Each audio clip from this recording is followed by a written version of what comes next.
A man of word and not of deeds. ایک باتونی آدمی جو کسی کام کا نہیں یعنی باعمل نہیں. A man of word and not of deeds. deed یعنی عمل نہیں ہے، صرف باتوں کرنے والا جو کہ کام نہیں کرتا. It's like garden full of weed. weed یعنی جڑی بوٹیاں بچھت. یہ اس طرح ہے جیسے ایک جو باغ ہے وہ جڑی بوٹیوں سے بھرا ہوا ہے. And when the weed began to grow. اور جب یہ جڑی بوٹیاں بڑھنا شروع کر دیں، اگنا شروع کر دیں. It's like a garden full of snow. تو یہ ایسا باغ بن جاتا ہے جو برف سے بھرا ہوا باغ کی طرح ہوتا ہے. And when اور جب the snow برف began to fall برف اور جب برف پڑنے لگتی ہے.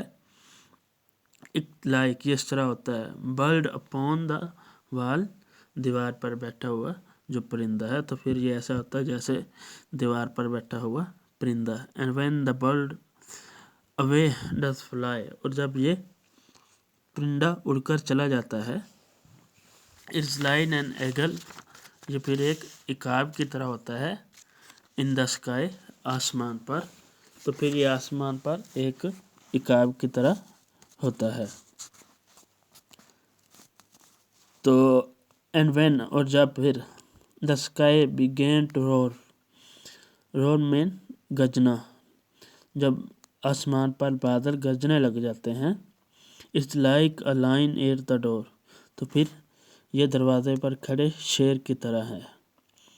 And when اور جب the door began to crack.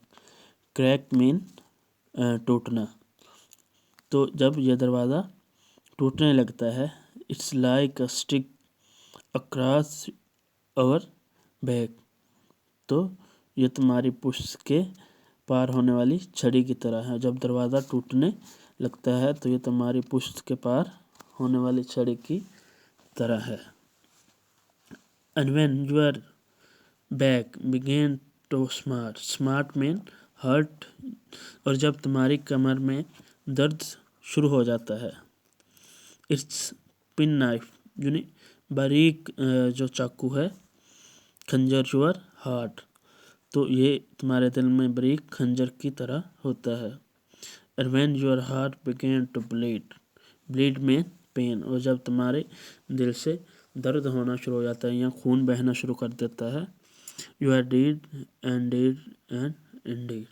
اور تم پھر مردہ ہو اور یقیناً مردہ ہو. اس میں رائٹر بے عمل آدمی کی زندگی بیان کرتا ہے کہ وہ کس طرح ہوتا ہے. وہ جنگل کے پودے کی طرح ہوتا ہے جو باغ میں اگتے ہیں، پھر وہ زیادہ ہو جاتے ہیں اور پھر باغ میں وہ برف پڑ جاتی ہے اور اپنی لمبی سستی کے باعث وہ شیر میں اس کے دروازے پر دستک دیتا ہے اور اسے دل کی تکلیف ہوتی ہے اور پھر وہ اپنی آپ کو زندگی کسی سرگرمی میں مصروف نہیں رکھتا اور پھر وہ مر جاتا ہے. تو جب برف پڑنا شروع ہوتی ہے تو ایسے لگتا ہے جیسے کہ پرندہ دیوار پر بیٹھا ہے، اور جب برف پڑتی ہے تو یہ ہر چیز کو ڈھانپ لیتی ہے اور برف سے ڈھنپی ہوئی دیوار سفید نظر آتی ہے اور پھر عقاب کی طرح ہے جو آسمان پر اڑتا ہے اور پھر یہ جو آسمان گرجنا شروع کر دیتا ہے. تو یہ خوفناک منظر ہے. یہاں آسمان کو جاندار کی صورت میں پیش کیا گیا ہے، ایسے جیسے کمر میں ایک چھری کھونپ دی گئی ہو اور کمر توڑ دی گئی ہو. تو اس سے مطلب ذمہ داریوں میں اضافہ ہو گیا ہو. جب انسان کی کمر میں وہ کسی نے دل میں باریک خنجر سونپا ہے تو اس کا مطلب ہے پریشانیاں اور درد وغیرہ جو زندگی میں آتے ہیں وہ زیادہ ہو گئے ہیں. تو پھر کہتا ہے کہ وہ اس کے دل سے خون نکلنا شروع ہو جاتا ہے. یہاں مراد روح کا زخم ہے، روح کا زخم جو خطرناک ہے. تو جب سب کچھ میں وہ ناکام ہو جاتا ہے تو اپنی سستی کے باعث، کیونکہ وہ خود کو کسی سرگرمی میں مگن نہیں رکھتا، اپنی سستی سے وہ ایسے وقت ضائع کرتا رہتا ہے، بیٹھا رہتا ہے، تو وہ اسے دل کا مریض بن جاتا ہے اور پھر وہی مرض سے جو موت کی طرف لے جاتی ہے۔ تو اس لیے رائٹر کہتا ہے کہ ایسا آدمی نہیں بننا چاہیے صرف باتونی ہو اور عمل نہ کرتا ہو، یعنی اپنی زندگی میں صرف باتیں کرتا ہو، کوئی فزیکل ایکٹیویٹی میں حصہ نہ لے۔ تو رائٹر یہ کہتا ہے کہ وہ زندگی کو سمجھے اور خود کو کسی نہ کسی کام میں مگن رکھیں اور اپنی جو فزیکلی اور مینٹل جو ایکٹیویٹی ہے وہ جاری رکھیں۔ تو باتونی آدمی نہ بنے